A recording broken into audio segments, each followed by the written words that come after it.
Bahujan Samaj party देखा जा रहा है तो कई सांसद इनसे बाहर हो गए हैं, बहुत सारे, अभी संगीता आज़ाद जी वो भी चली गई।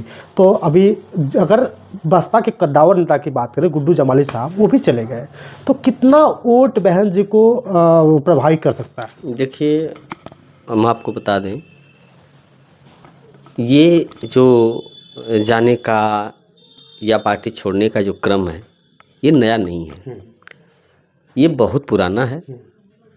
क्योंकि आपने खबर सुना होगा कि 40 विधायकों का, बहुजन समाज पार्टी के 40 विधायकों का परेड लगवा करके एक बार बहुजन समाज पार्टी से सभी विधायक निकल चुके थे। और जब यह घटना घटी थी तो पूरे देश में इस बात का ये हंगामा हो गया कि बसपा के तो 40 विधायक एक साथ निकल गए और बसपा खत्म हो गई। लेकिन कांसी राम साहब कहा करते थे कि बहुजन समाज पार्टी एक मिशन की पार्टी है, इसमें लोग आवेंगे जाएंगे। कि एक समय जब बहन कुमारी मायावती जब के साथ में ओम प्रकाश राजभर भी हुआ करते थे, बहुत सारे नेता हुआ करते थे, स्वामी प्रसाद मौर्य भी हुआ करते थे, जो आजकल अकेले दम पर पार्टी बना करके चुनाव लड़ने का प्रयास करेंगे और बताया जा रहा है कि इंडिया गठबंधन का साथ देंगे। तो क्या लगता है, अभी आपको पता होगा कि आकाश आनंद जी को 22+ की सुरक्षा मिल गई, तो क्या लगता है इससे? क्योंकि जो लोग तो थे अच्छे नेता तो साथ छोड़ ही दिया बहन जी का, तो इस 24 के चुनाव में क्या कर पाएंगे? हम बता दें, बहुजन समाज पार्टी का एक मिशन है, उसका एक सिद्धांत है, और जब तक सिद्धांत जिंदा रहेगा तो उसके साथ हर समय प्रति सेकेंड नेता वो आएंगे और वो लड़ाई लड़ेंगे और सफल होंगे। जैसे अभी आप देख सकते हैं कि आजमगढ़ से बहुजन समाज पार्टी के साथ जो है कंधा से कंधा मिला करके आदरणीय पूर्व विधायक गुड्डू जमाली साहब थे और पार्टी छोड़ के निकल गए, समाजवादी पार्टी में चले गए। तो ऐसा नहीं है कि आजमगढ़ से उनके जैसा मजबूत और उनके जैसा कद्दावर कोई बहुजन समाज पार्टी की तरफ से लड़ने वाला नहीं आएगा, क्योंकि वही आजमगढ़ है। उसी आजमगढ़ में जब बहुजन समाज पार्टी की साख बनाने की बात थी तो वहाँ पे बड़े बड़े लोग लड़ते थे।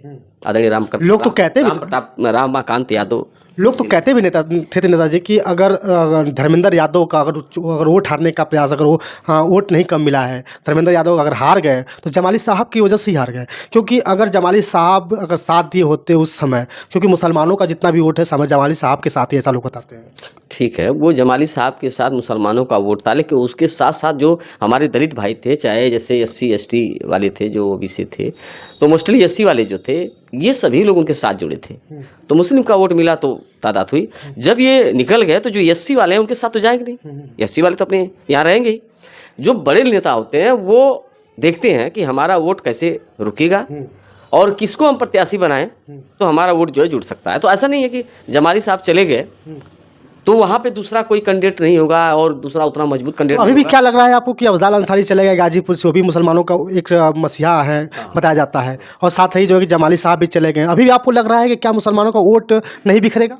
कैसे बिखरेगा? क्योंकि मुसलमान वर्ग से बहुजन समाज पार्टी में राजनीति करने वाले बहुत लोग पड़े हुए। जैसे आजमगढ़ से अकबर अहमद डंपी पूर्व सांसद रहे और पार्टी से, बहुजन समाज पार्टी से थे, बहुजन समाज पार्टी थे। आज भी कयास लगाया जा रहा है, पूरा जिला इस बात को समझ रहा है कि बहुजन समाज पार्टी की तरफ से अकबर अहमद डंपी जो है उम्मीदवार हो सकते हैं। अगर बहन जी ने टिकट दे दिया अकबर अहमद डंपी को तो लड़ाई जो है कि मजबूत हो जाएगी। तो मतलब मुसलमानों को वोट फिर से उनकी तरफ भागेगा, एकदम आ जाएगा। मुस्लिम कैंडिडेट में सबसे कद्दावर ऑल इंडिया स्तर पर वो बड़े राजनेता के रूप में जाने जाते हैं अगर अकबर अहमद डंपी साहब। जब वो लड़ेंगे तो पूरा जिला जो है कि उनके साथ हो जाएगा, चुनाव जीत जाएंगे। अच्छा, हाँ, मतलब उनकी तरफ ज़्यादातर एकदम इंतजार लोग कर रहे हैं। आजमगढ़ के लोग जो है ये इंतजार कर रहे हैं कि कब अकबर अहमद डंपी का नाम आ जाए। निरहुआ तो दावा कर रहे हैं कि इस बार अखिलेश को हरा के ही दम लेंगे, तो जिस तरह से निरहुआ का क्या वो वोट काटने का प्रयास नहीं करेंगे? क्योंकि 2 साल में बताते हैं कि जितना उन्होंने काम किया आजमगढ़ में बहुत अच्छा काम उन्होंने कर दिखाया। देखिए, निरहुआ जी चुनाव जीत गए, पहली बार चुनाव हार गए, दोबारा लड़े। भारतीय जनता पार्टी का जो एक समझ लीजिए कि जो रुतबा था या जो उसकी हवा थी उनके पक्ष में हो गई, चुनाव जीत गई।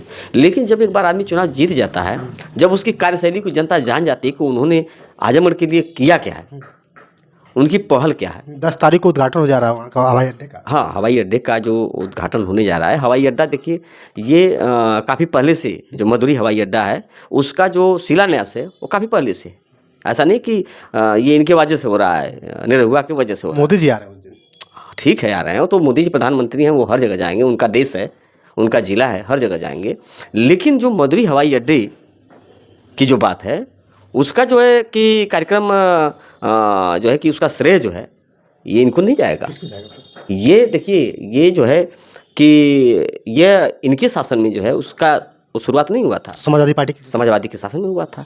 तो ऐसा नहीं है कि माननीय मुलायम सिंह यादव जो है, जब उनके द्वारा यह सपना था कि आजमगढ़ के लोग जो है हवाई जहाज़ से यात्रा करें, उनकी जो जनसाधन की सुविधा है वो अच्छी तरह से उपलब्ध हो जाए आजमगढ़ में। आजम के इर्द गिर्द के जितने भी लोग हैं, जैसे मुबारक हुआ, ये सरायमीर हुआ, या मऊ के लोग भी जाएंगे। हैं, ये सभी लोग व्यापारी हैं, बड़े बड़े व्यापारी हैं, लोग बम्बई, दिल्ली, हर जगह जाते हैं। तो इनकी सुविधा के लिए जो है माननीय मुलायम सिंह का ये सपना था कि मदुरई एयरपोर्ट बन जाएगा आजमगढ़ जिले में, तो इनके लिए काफ़ी वो होगा। तो इसका श्रेय माननीय मुलायम सिंह यादव को जाता है।